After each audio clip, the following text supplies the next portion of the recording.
जय श्री राम दोस्तों। मैं मनोज चौहान फिर एक बार स्वागत करता हूं आपका अपने YouTube चैनल भक्तगण में। भक्तों, आज की वीडियो में मैं आपको बताऊंगा कि एक वैष्णव को किस प्रकार से संध्या वंदन करना चाहिए। जो भी यज्ञोपवीति धारण करता है, वैसे तो यज्ञोपवीति एक सनातन धर्म के अनुसार सभी को धारण करना चाहिए, लेकिन जो लोग करते हैं उन्हें किस प्रकार से अपना संध्या वंदन करना चाहिए और भगवान सूर्य को अर्घ किस प्रकार से भक्तों सबसे पहले सुबह प्रातःकाल सूर्योदय से पहले स्नान करें। उसके बाद ताज़ा जल भरें नलके से।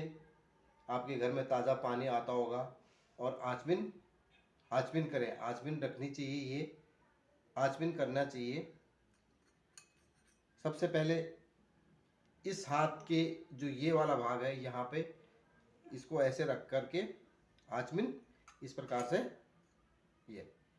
ये होता है ब्रह्म तीर्थ। ये इसको कहते हैं ब्रह्म तीर्थ। तो इसमें रख के ऐसे करके आचमन लेनी है। हस्तों पर चले आता है, फिर हाथ धोने हैं। फिर ओम केशवाय नमः, ओम माधवाय नमः, ओम नारायणाय नमः और पी के फिर वो हस्तों पर चल जाता। फिर क्या करना है, अब इस हाथ में लेना है और इस हाथ से थोड़ा जल लेना है और बाएं हाथ में बीच में ऐसे डाल देना है और दाहिने हाथ की अनामिका अंगुली से उसको दाहिने तरफ के लिए ऐसे घुमाना है और गायत्री मंत्र का जाप करना है मन ही मन में।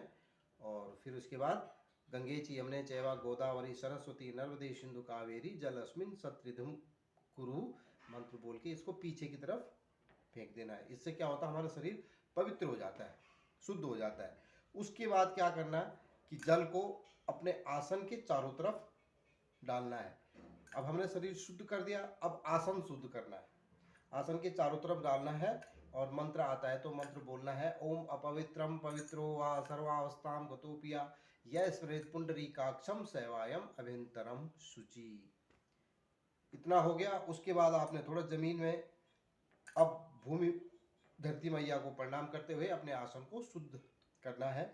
दल डालना है, खटकोण सटकोण जो भी आप बनाते हो खटकोण से, और ये कुर्म बना करके, ये होता कुर्म ना, कुर्मो देवता, कुर्म बना करके वहाँ पे समुद्रे वसने देवी पर्वत स्तन मंडले विष्णु पत्नी नमस्तुभ्यम पाद स्पर्श क्षमस्व में धरती मैया को प्रणाम करना है। आसनम शुद्धम करश्यामी। ठीक है, फिर क्या हो गया, हमारा आसन शुद्ध हो गया, हम शुद्ध हो गया। अब करना है संध्या। सबसे पहले जो भी लोग शिखा रखते हैं चुटिया, तो चुटिया को बांधना है और उसके बाद आपने अपनी शिखा को बांधना है। मंत्र का उच्चारण, अगर आपको मंत्र आता है तो गायत्री मंत्र बोल के शिखा को बांधना है इस प्रकार से। चिद्रूपिणी महामाया दिव्यते समन्विते तिष्ठ देवी शिखा मध्य तेजो वृद्धि कुरुवम है। तो आप मंत्र बोल सकते हैं, चिद्रूपिणी महामाया दिव्यते समन्विते तिष्ठ देवी शिखा मध्य तेजो वृद्धि कुरुवम है, क्योंकि यहाँ पे भी देवी का वास होता है शिखा में हमारे। और उसके बाद आपने कर न्यास करना है। कोई भी शुभ कार्य करने से पहले, मंत्र करने से पहले न्यास करना बहुत जरूरी होता है। ओम कर न्यासम करिष्यामि, ओम अंगुष्ठाभ्याम नमः, ओम तर्जनीभ्याम नमः, ओम मध्यमाभ्याम नमः, ओम अनामिकाभ्याम नमः, ओम कनिष्ठाभ्याम नमः, कर तलेभ्याम नमः, कर पृष्ठाभ्याम नमः। उंगलियों के जो हाथों के उंगलियों के न्यास है। फिर हमें शरीर का न्यास। ओम हृदयाभ्याम नमः, ओम गणाधिपते गणपते नमः, ओम सिद्ध से स्वाहा, ओम गणाधिपते गणपते नमः। इस प्रकार से, इस प्रकार। ओम शिखा प्रदेशाभ्याम नमः, ओम गणाधिपते गणपते नमः, ओम चक्षुषाभ्याम नमः, ओम गणाधिपते गणपते नमः, ओम कवचाभ्याम नमः, गणाधिपते गणपते नमः। ओम, इसको मिला करके ओम, उसके बाद फट 3 बार मारने, मतलब हमारा जो अहंकार है वो फट स्वाहा हो जाए। और उसके बाद अगर आपको ज़्यादा और भी करना होता है तो आप कर सकते हैं, अपने कर्म इंद्रिय और ज्ञान इंद्रियों का भी न्यास कर सकते हैं। अपना जनेऊ। भक्तों, एक वैष्णव को दिन में 3 बार संध्या करनी चाहिए, क्योंकि भगवान ब्रह्मा की 3 पत्नियां हैं। सुबह माँ गायत्री, दिन में माँ सावित्री और रात्रि को माँ सरस्वती का ध्यान अर्थात स्मरण करना है। अगर आप 3 संध्या नहीं कर सकते हैं तो कम से कम 2 संध्या तो ज़रूर करना चाहिए अगर आप यज्ञोपवीत धारण करते हैं तो, क्योंकि जब भी हम मलमूत्र त्याग करते हैं तो हमारा यज्ञोपवीत अशुद्ध होता है। शुद्ध करना है आप सुबह शाम जब भी करते हैं। ओम ओम अपवित्रम पवित्रो वा सर्वावस्थां गतोऽपि स्मृत पुंडरीकाक्षं सेवायम अभ्यंतरम शुचि। ये हमने पवित्र किया। और जब भी इसको करते हैं तो गायत्री मंत्र का उच्चारण करना है।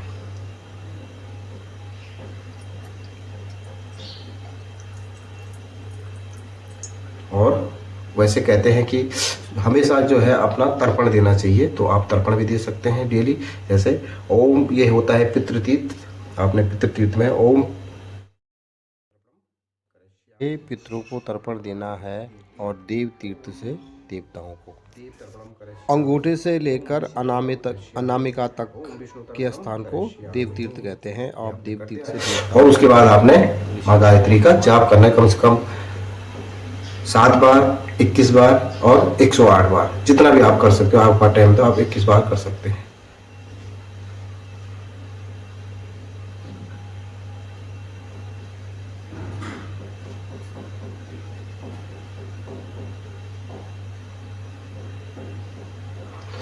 हैंग श्रीं क्लीं मेघा प्रभा जीवन ज्योति प्रचंड शांति कांति जागृति प्रगति रचना शक्ति अखंड जगत जननी मंगल करनी गायत्री सुधा। जय माँ गायत्री।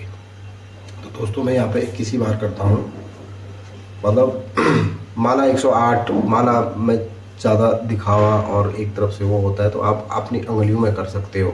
मतलब 1 2 3 4 ये हो गए, 4 दूनी 8, 4 तिया 12, 4 चौके 16, 16 और ये 2 हो गए 17 18, ठीक है। 18 इसमें 18 दूनी 36, तो 36 को 3 बार गुणा करो 108, ठीक है। और इसके बाद करने के बाद मतलब आपने गायत्री का उच्चारण, और इसके बाद आप महामृत्युंजय मंत्र का कम से कम 5 बार, कम से कम ओम त्र्यंबकम यजामहे सुगंधिं पुष्टिवर्धनम उर्वारुकमिव वंदनान् मृत्यु। जय शिव शंकर, जय भोले बाबा, हर हर महादेव, पार्वती पते नमः। अब इसके बाद आपने क्या करना है, तिलक लगाना है। तो तिलक सबसे पहले तिलक को अपने पे लगाया जाता है। एक मतलब पूजा करने से पहले सबसे पहले तिलक को लगाना है।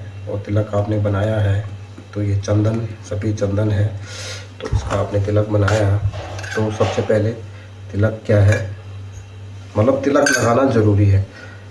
तो ये है, आपने तिलक इसी में से अपने को नहीं लगाते हैं, ये भगवान के लिए है, तो अपने लिए अलग निकालना है, अलग निकालना है। तो इस प्रकार से आपने उंगली में ये अलग निकाल दिया है और इसको अपने को लगाना है। और आप मंत्र बोल सकते हो, ओम स्वस्ति न इंद्रो वृद्धि सर्वाः, स्वस्ति न पूषा विश्ववेदाः, स्वस्ति न ताक्षर्यो अरिष्टनेमिः, स्वस्ति न बृहस्पतिर्दधातुः। आपने तिलक लगा दिया। और आप दूसरे को लगाते हो तो उसके लिए भी मंत्र बोल सकते हो। लड़की पे लगाते हो, छोटी कन्या पे, तो उसके लिए अलग मंत्र है। तो इस प्रकार से कुछ नहीं आता तो ओम स्वस्ति न इंद्रो वृद्धि सर्वाः आप ये लगा दिया। तिलक लगाने के बाद हाथ को शुद्ध कर दिया। ये शुद्ध करना पड़ता है क्योंकि आप इसी से नहीं लगा सकते, ये भगवान के लिए। अगर हम इसी से अपने को लगाएं फिर दूसरे को लगाएं तो ये झूठा हो जाता है, ठीक है। अलग निकाल के फिर हस्तों पर चल जाता है, आपने कर दिया। तो इस प्रकार से अब आप सबसे पहले पूजा करने से पहले सबसे पहले भगवान सूर्य को अर्घ्य देना है, ठीक है। और सबसे पहले किसी भी पूजा को शुरू करने के लिए आपने अपने को शुद्ध कर दिया है, जनेऊ शुद्ध कर दिया है, सब कुछ शुद्ध कर दिया। अब आपने क्या करना है, भगवान सूर्यदेव को अर्घ चढ़ाना है। तो सबसे पहले आपने तिलक तैयार कर दिया है और अब धूप तैयार करना है, ठीक है। और धूप जलाने से पहले या आप आग को जलाते हो पहले, तो अग्नि को जलाने से पहले अग्नि की पूजा की जाती है। तो आप शॉर्टकट में, अब हम ब्राह्मण तो नहीं हैं, एक सनातनी हैं, लेकिन हमारे लिए इतना ज़्यादा नहीं, हम मतलब जितना आता है उतना कर सकते हैं। आपने ये धूप बनाया, अग्नि का आवाहन किया, ओम अग्निम आवाहयामि, ओम बलवर्धनाम अग्ने नमः, अग्निम वर्चस्व, ओम अग्ने नमः, अग्निदेवाय नमः। अब आपने ये धूप जला दिया और अब चलते हैं। धूप तैयार हो गया, दीप और जल आपने कर दिया है। और अगर हो सके तो पुष्प, और मतलब अगर पानी में थोड़ा सा चीनी आप डाल सकते हो। भगवान सूर्य को चढ़ाने के लिए। तो अभी हम आ गए हैं सूर्य देव को जल चढ़ाने के लिए। तो सबसे पहले भगवान को तिलक लगाना है। ओम स्वस्ति न इंद्रो वृद्धसर्वाः स्वस्ति न पूषा विश्ववेदाः स्वस्ति न ताक्षर्यो अरिष्टनेमिः स्वस्ति न बृहस्पतिर्दधातु ओम गणेश सूर्याय नमः। फिर आपने वरुण देवता को जो कलश है उस कलश में भी करना है। ओम वरुणाय नमः कलशाय नमः नमो नारायणाय। ओम धूपम दर्शयामि, भगवान सूर्य को धूप दिखाना है। ओम धूपम दर्शयामि तिलकम समर्पयामि। ओम वरुणाय नमः वरुण देवाय नमः। ओम कलशाय नमः कलश देवाय नमः। आपके पास पुष्प है तो पुष्प चढ़ाना है, जैसे पुष्प, और भगवान सूर्य को पुष्प तक भी चढ़ाना है। तो मैं अभी यहाँ पे पुष्प लेता हूँ। ये तो ये पुष्प हमने जल में चढ़ा दिया और उसके बाद भगवान को अर्घ्य चढ़ाना है। कलश पे भी तिलक लगाना है और पानी में भी तिलक लगाना है। ये इस प्रकार से ओम कलशाय नमः। और अब आपने ये जल इस प्रकार से ओम ऐहि सूर्यदेवो सहस्रासो तेजो राशि जगतपते अनुकंपाय मा भगत्यम ग्रहणम अर्घम दिवाकरम आदिदेवो नमस्तुभ्यं प्रसीदमं भास्करं दिवाकरं नमस्तुभ्यं प्रभाकरं नमस्तुते। ओम रवै नमः ओम सूर्याय नमः ओम भानवे नमः ओम खगाय नमः ओम पूर्णे नमः ओम हिरण्यगर्भाय नमः ओम मरीचे नमः ओम आदित्याय नमः ओम सवित्रे नमः ओम अर्काय नमः ओम भास्कराय नमः ओम श्री सवित्र सूर्यनारायणाय नमः। अर्कं समर्पयामि।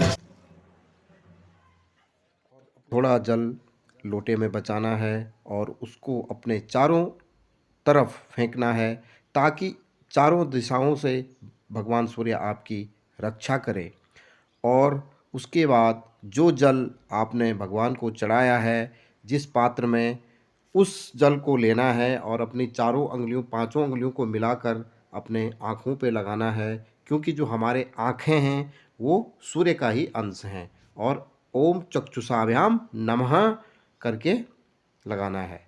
और उसके बाद अगर आपको भगवान सूर्य के 21 दिव्य नाम विकर्तन विशाल मार्तन भास्कर रवि लोक प्रकाशक श्रीमान लोक चक्षु महेश्वर लोक साक्षी त्रिलोकेश कर्ता हर्ता तमिस्त्रा तपन तापन सूचि सप्ताह स्वाहन गवशिष्ट हस्त ब्रह्मा शब्देव नमस्कृता आपको प्रणाम। और इसके बाद 3 बार सूर्य की परिक्रमा करनी है, अर्थात अपनी जगहों पर 3 बार घूमना है और सूर्य गायत्री का उच्चारण करना है। ओम खगोलकाय विद्महे दिवाकराय धीमहि तन्नो सूर्याय प्रचोदयात्। ओम महातेजाय विद्महे दिवाकराय धीमहि तन्नो सूर्याय प्रचोदयात्। भक्तों, जल चढ़ाते समय आपका ध्यान और नज़र जल की धार पर होनी चाहिए या सूर्यदेव पर होनी चाहिए। उस समय ध्यान इधर उधर नहीं होना चाहिए। और अब इसके बाद आप माँ तुलसी स्वस्ति न बृहस्पति दधातु, आपने तिलक लगाया माँ तुलसी को। ओम जयंती मंगला काली भद्रकाली कपालिनी दुर्गा क्षमा शिवा दात्री स्वाहा सदा नमस्तुते। आप ऐसा मंत्र बोल के लगा सकते हो, धूप दिखा सकते हो। ओम तुलसी देवी च विद्महे विष्णुप्रियाय च धीमहि तन्नो बृंदा प्रचोदयात्। ओम तुलसी देवी च विद्महे विष्णुप्रियाय च धीमहि तन्नो बृंदा प्रचोदयात्। ओम वरुणाय नमः वरुण देवाय नमः कलशाय नमः कलश देवाय नमः। महाप्रसाद जननी सर्वसौभाग्यवर्धनी आदि व्याधि हरा नित्यम तुलसी त्वं नमस्तुते। ओम अब उसके बाद अर्घ चढ़ा सकते हो। ओम तुलसी देवी च विद्महे विष्णुप्रियाय च धीमहि तन्नो बृंदा प्रचोदयात्। ओम तुलसी देवी च विद्महे विष्णुप्रियाय च धीमहि तन्नो बृंदा प्रचोदयात्। ओम तुलसी देवी च विद्महे विष्णुप्रियाय च धीमहि तन्नो बृंदा प्रचोदयात्। ओम तुलसी देवी च विद्महे विष्णुप्रियाय च धीमहि तन्नो बृंदा प्रचोदयात्। अर्घं समर्पयामि, अर्घं समर्पयामि। महाप्रसाद जननी सर्वसौभाग्यवर्धनी आदि व्याधि हरा नित्यम तुलसी त्वं नमस्तुते। ओम तुलसी देवी च विद्महे विष्णुप्रियाय च धीमहि तन्नो बृंदा प्रचोदयात्। ओम तुलसी माँ तुलसी की भी 4 परिक्रमा करनी है, अर्थात अपनी जगहों पर 4 बार माँ तुलसी का ध्यान करते हुए घूमना है। तो भक्तों, यहाँ पर मेरी वीडियो समाप्त होती है। आशा करता हूँ कि आपको ये वीडियो अच्छी लगी होगी और इस वीडियो के माध्यम से मैंने आपको बताया कि एक यज्ञोपवीति धारण करने वाले वैष्णव को, एक भक्त को, सच्चे भक्त को क्या क्या आना चाहिए और कैसे यज्ञोपवीत शुद्ध होता है और भगवान सूर्य को कैसे अर्घ्य दिया जाता है और माँ तुलसी की कैसे पूजा की जाती है। धन्यवाद आप सभी भक्तों का। फिर मिलते हैं आपसे अगली वीडियो के साथ।